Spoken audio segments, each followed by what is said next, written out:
ಚಿಕ್ಕನಾಯಕನಹಳ್ಳಿ ಪಟ್ಟಣದ ಶ್ರೀಶಕ್ತಿ ಭವನದ ಬಳಿ ಸಾರ್ವಜನಿಕರಿಗೆ ನೀಡಲಾಗಿದ್ದ ಬೃಹತ್ ನೀಲಗಿರಿ ಮರವೊಂದು ದಿಢೀರನೆ ಕತ್ತರಿಸಲ್ಪಟ್ಟಿದೆ. ಹಲವು ವರ್ಷಗಳಿಂದ ಸ್ಥಳೀಯರಿಗೆ ನೆರಳು ನೀಡ್ತಾ ಇದ್ದ ಮರ ಏಕಾಏಕಿ ನೆಲಸಮವಾಗಿರುವುದು ಸಾರ್ವಜನಿಕರಲ್ಲಿ ಆತಂಕ ಉಂಟಾಗಿದೆ. ಮರ ತೆರವುಗೊಳಿಸಿದ ಹಿಂದಿನ ಕಾರಣವೇನು ಎಂಬ ಪ್ರಶ್ನೆಯೂ ಕೂಡ ಮೂಡಿದೆ.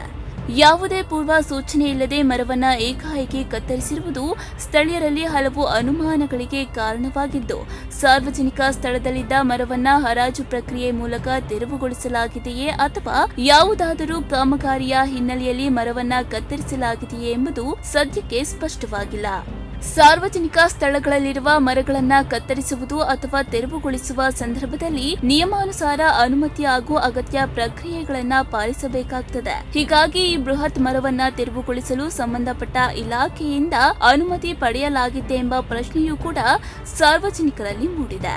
ಒಂದು ವೇಳೆ ಮರವನ್ನ ಹರಾಜು ಹಾಕಿ ತೆರವುಗೊಳಿಸಿದ್ದರೆ ಹರಾಜು ಪ್ರಕ್ರಿಯೆ ಯಾವಾಗ ನಡೆಯಿತು, ಮರ ಕತ್ತರಿಸಲು ಯಾರಿಂದ ಅನುಮತಿ ಪಡೆಯಲಾಗಿದೆ ಅಥವಾ ಯಾವುದೇ ಅಭಿವೃದ್ಧಿ ಕಾಮಗಾರಿಗಾಗಿ ಮರವನ್ನ ತೆರವುಗೊಳಿಸಲಾಗಿದೆ ಎಂಬ ಪ್ರಶ್ನೆಗಳಿಗೆ ಅಧಿಕಾರಿಗಳು ಸ್ಪಷ್ಟನೆ ನೀಡಬೇಕಿದೆ. ಸ್ಥಳೀಯರ ಪ್ರಕಾರ ಹಲವು ವರ್ಷಗಳಿಂದ ಸಾರ್ವಜನಿಕರಿಗೆ ನೆರಳು ನೀಡ್ತಾ ಇದ್ದ ಮರವನ್ನ ಏಕಾಏಕಿ ಕತ್ತರಿಸಿರುವುದು ಬೇಸರ ಮೂಡಿಸಿದೆ. ಮರ ತೆರವುಗೊಳಿಸುವ ಅನಿವಾರ್ಯತೆ ಏನಿತ್ತು ಎಂಬುದನ್ನ ಸಂಬಂಧಪಟ್ಟ ಅಧಿಕಾರಿಗಳು ಬಹಿರಂಗಪಡಿಸಬೇಕು ಎಂದು ಸಾರ್ವಜನಿಕರು ಒತ್ತಾಯಿಸಿದ್ದಾರೆ.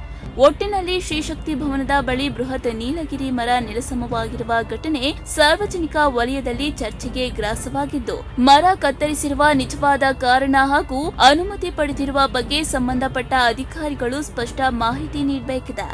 ಜಾಕೀರ್, ಪ್ರಗತಿ ಟಿವಿ, ಚಿಕ್ಕನಾಯಕನಹಳ್ಳಿ.